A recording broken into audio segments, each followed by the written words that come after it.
On this episode of Wake Up Smell the, when one girlfriend goes to work and leaves him all alone in the house, see what hijinks ensue. He'll wrestle, play basketball, and even play golf with a pillow, apparently. Boing, oing, oing, oing. Then we'll make creamsicle bars.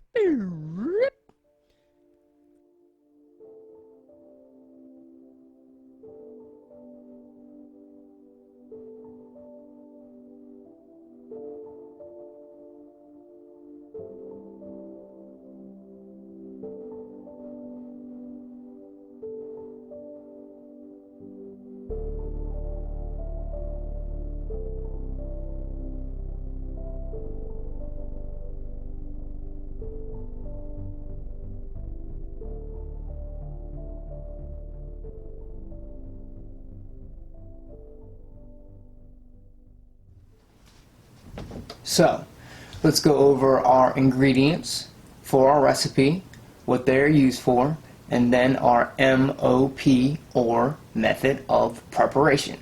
So, first off, we need to do our crust. We've got unsalted butter. That way you control the salt, not the big butter companies, and your recipes. Then AP, or all-purpose flour. These two combined work to bind and make a structure for your crust. And to flavor it, you're going to need vanilla and sugar.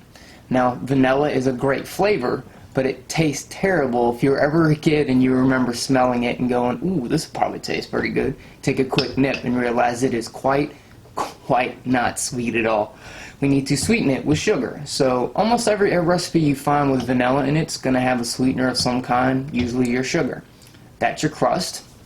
Then our filling is both orange zest and juice. Juice for sweetness, the zest for a little tartness, salt to flavor it all, eggs to add richness and begin some of the structure, and to finish the structure you need baking powder. I'm going to go over this more in depth when we finish this portion, but this is to help rise, bubble, and make a fluffier filling. Then we have our creme anglaise, the sauce that we will put on top. That's going to be eggs, heavy cream, vanilla, and sugar. So the MOP is first make our crust.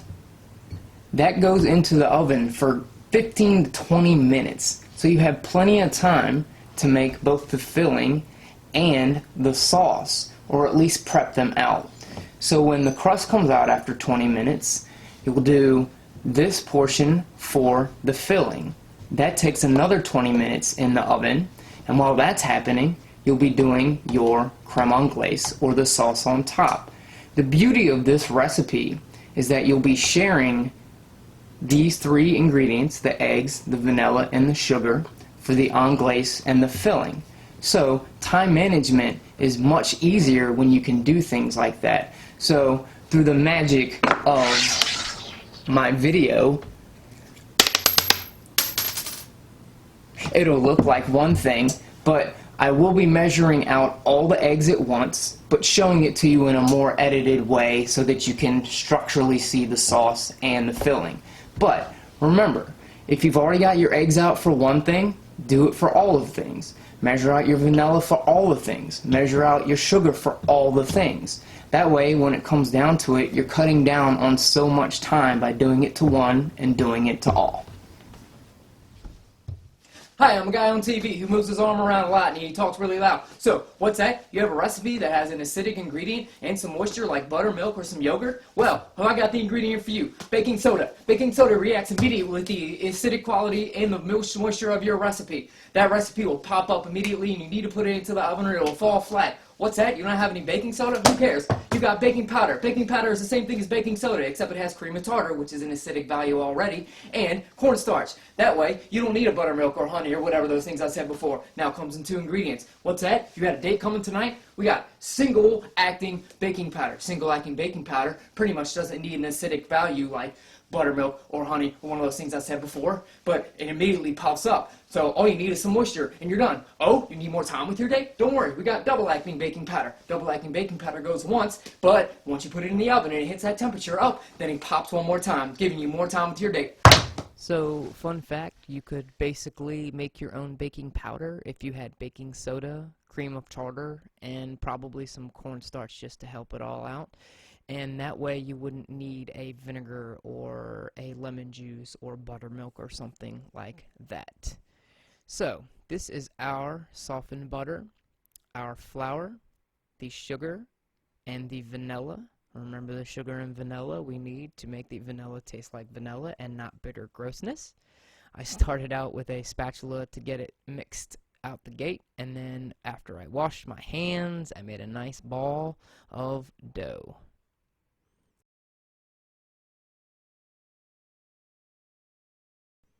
And then we'll go ahead and do our good old-fashioned Play-Doh snake. And I just eyeballed this, and I was trying to match the amount of cupcake silicone cups that I had. And I was one short. I'm pretty sure I was going for 12 and ended up with 13. But it'll be fine. Now, again, what we do is we do it to one, we do it to all. So we cut all of them, and then we roll all of them out. That pretty much just, yeah, we'll call it trash, but I kind of ate it off camera because I like to eat butter and sugar. And then, obviously, you want to spray even your silicone stuff. Make the non-stick even more non-stick. Make your life so much easier. Because when all this stuff goes in with all this sugar and it melts, it's going to be pure sticky napalm mess. So, make sure you have non-stick on non-stick. Go ahead and press each one individually into the silicone cups. And then we're going to put it into a 350-degree oven for 20 minutes. And a good rule of thumb is 10 minutes and spin it, and 10 minutes. We want golden brown, so if you get there before 20, pull it. Okay, so to reiterate, sorry, I feel like I used that way too many times, that term. For both filming and just the purposes of what I usually do in a kitchen when I'm actually at work, I would do both the crust and the filling mixtures at the same time so that the overlapping ingredients could be used and kind of measured in different spots.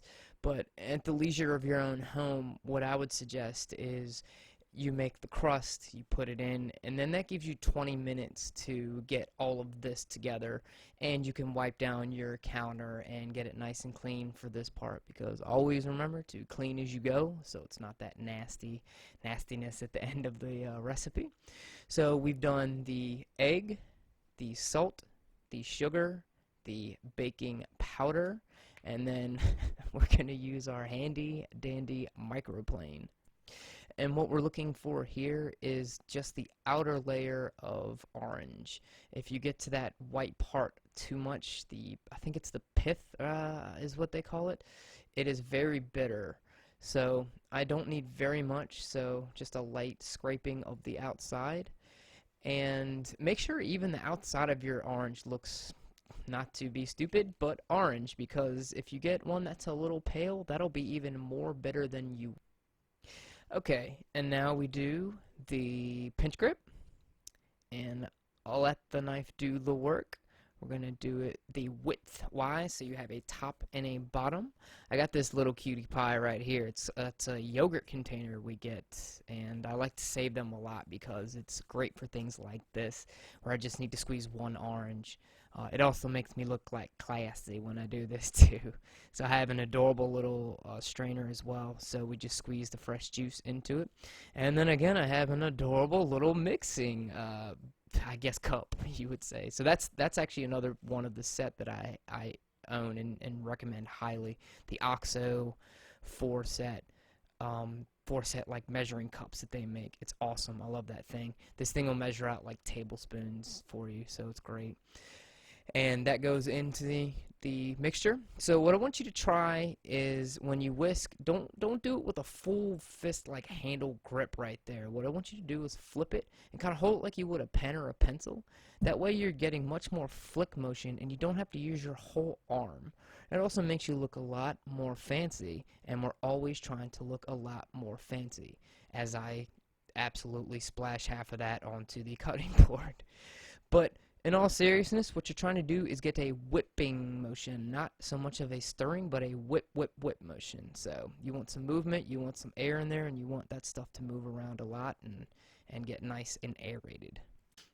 Alright, and through the magic of movies and television, our crust is ready just in time, even though it never really happens like that in real life. And that's just a close-up of it. So what I want you to look at in this next part is, first off, I'm not really measuring this, I'm just eyeballing it. Please don't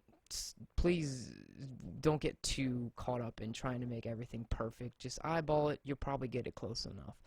And two, notice how I'm putting the spoon in and kind of scraping it on the way out. I'm not starting in the middle and then just like pulling all that stuff all around and making a mess. You want to have it clean the back of the bowl or the back of the spoon as you're pulling it out of the bowl. See right there in fast motion. And remember that when you're doing things out of a pan or a pot or anything, and keep it like a small distance away so you're not just splashing stuff everywhere. And that's me being a weirdo and telling you to put it in the oven.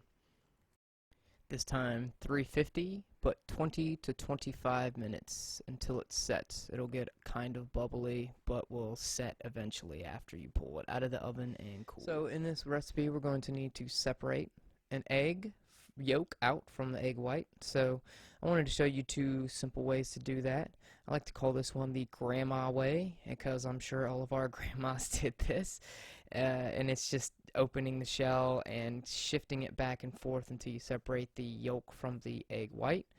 And then the other way that I like to do, of course with a washed hand, and this works well with multiple yolks, is you drop it in and let the egg white fall through the spaces of your finger, and you can get like 2 or 3 eggs in at once and kind of crank out a bunch of them, so it makes your work much faster. So that's 2 of them separated. Okay, so we have our yolks, our cream, vanilla, and then sugar. Now, full disclosure, the recipe that I'm doing is half of the original recipe. So that means when we get to the sugar in the original recipe, there was 1/3 of a cup, but I'm doing half of it. So the next segment, I hope doesn't bore you, but I wanted to just show you one time and one time only why we convert 1/3 into 2 tablespoons and 2 teaspoons. So, we need to do a small amount of converting and a very small amount of math. Sorry. Mom, if you're watching, pause it now. Let Dad know, because we all know how much Dad likes doing math. I made this board, hopefully with enough colors and shapes and fun things so that we all don't go to sleep while I do this. So, the question is, half of 1/3 of cup. First, we need to know there's 16 tablespoons in 1 cup. But we also need to know there's 3 teaspoons per every tablespoon. So, 3 times 16 is 48. So there's 48 teaspoons in a cup. Then, we need to figure out 1/3 of a cup in teaspoons. So we divide by 3. 16 teaspoons are 1/3 of a cup. So, half of 1/3 of a cup, or 16 teaspoons, is 8 teaspoons. Then, we go all the way back and convert this to tablespoons with the remainder of teaspoons. So, 3 into 8 goes 2 times for 2 tablespoons with the remainder of 2 teaspoons. Fun! So I'm hoping that you can now remember that the same as I remember most of the time, that half of a cup, half of 1/3 of a cup is 2 tablespoons and 2 teaspoons. That is the general idea of half of a third of a cup. 2 table, 2 tea. So, we need to keep these two separated. And what we're going to do is take the cream and the vanilla and heat that up to just under a simmer. Then, in a bowl to the side, we're going to need to whisk in that heated up cream and vanilla into the egg yolk and the sugar. Then, we're going to put all of that back onto the stove and bring it up to 180 degrees. We'll go a little under for carryover heat, but when that comes to 175 to 180, what we're going to do is take it off and put it into a cooling bowl. So I've got a bowl, I've got ice, and I showed you there, well, there's a strainer, but I also showed you salt on your ice will make it much colder, so that'll make the process easier. So let's go through it slow motion. I whisk my eggs and my sugar together. That stays off the stove and waits for the cream and vanilla to come up to the right temperature. And to keep with the mise en place, which is everything in its place in the French language, is I wanted to show you the fork is my whisk because the bowl is too small, and I have my spatula to scrape the sides and the bottom of the sauce pot that you're about to get a shot of. I know this is all kind of confusing at this point, but hopefully what I'm going to do in this next part will show you the whole process and make it so much easier for you. So, this is my cream and my vanilla on the stove, and I have it somewhere between medium and low in that middle section. For me, it's a number 3, if that helps you at all. And see how there's just steam rising off of it, and it looks like it's about to come to a simmer. That is time for us to take it off of the stove. Let's get a heating pad out so we don't burn our beautiful cutting board and our quote-unquote whisk, which is our fork. And so I'm slowly streaming this kind of hot mixture into the egg and sugar mixture. This is slowly bringing the temperature of the eggs up at the right pace so that when I reintroduce that into the mixture, it is around the same temperature so that the eggs don't scramble. I'm not going to lie to you, you're probably going to get some scrambled eggs when it hits that strainer after this whole process is done, but we're trying to reduce the amount that comes out when it's all said and done. Okay, so I did a terrible job of editing on this one. I'm still trying to learn this whole movie making thing out. I completely forgot to tell you needed some sort of digital thermometer or something like that. And I was trying to show you that if you kind of have them together, you can scrape the bottom and still read the temperature. Either way, what you're doing is at a medium to low heat, you are bringing it up to about 175 to 180. Remember, at about 175, it'll probably carry over to 180 by the time it's all said and done. So try to start aiming a little under your temperatures because the heat will still be there and you'll still cook. And then once it gets to 175 to 180, we're going to put it through that strainer into the ice bowl that we had waiting. I used a spoon to kind of push the liquid through and have the solid stay on top. And I wanted to show you, even though I've been doing it as long as I have, Pobity is perfect, and I still have some chunks, but don't get discouraged by that. Chunks happen. And the thickness doesn't seem right, but I assure you, as always, run that finger through, look at that nappe, and if the line stays, you're done good. So to break the fourth wall and to kind of give me time to show you just different kind of ways I plated this, I am trying to get the length of these things down. I'm not even sure if anyone even makes it this far through any of the videos. They're at like 20 minutes, and I really need to make it less. Also, if you can hear noise in the background, that is Kitty really trying to get my attention. So I'm trying to get it down lengthwise. If you think it's actually an okay length, let me know. And if you think there's anything I can be doing better, I am very receptive to these kinds of things. Also, breaking the fourth wall, I got very high marks for taste and execution in school, but the plating portion, I didn't really, I was somewhere in the C to D range. I could never really, I think I overcomplicated a lot of plates, but what I did with these mostly is the creme anglaise on the bottom, the quote-unquote creamsicle bars on top, and then some form of powdered sugar and peel, julienne on top of it. Now the one I went with in the picture was a sliced orange that I kind of cut to the middle and then looped after putting some lines on the plate. You'll see it last. But yeah, I also did not do a portion where I tasted it for you guys, and that was also me trying to learn this. I keep forgetting to do that, and they went bad before I could taste one for you. So this was the final plating option. I'm trying to learn still, and it's a process, and I appreciate if you keep coming and watching. And just a heads up, those things are very, very, very rich, so one should do enough for you. One will make your teeth itch. And again, if you made it this far, I appreciate it. And you came, you sauteed, you conquered.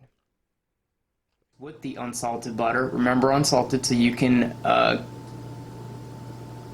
poo.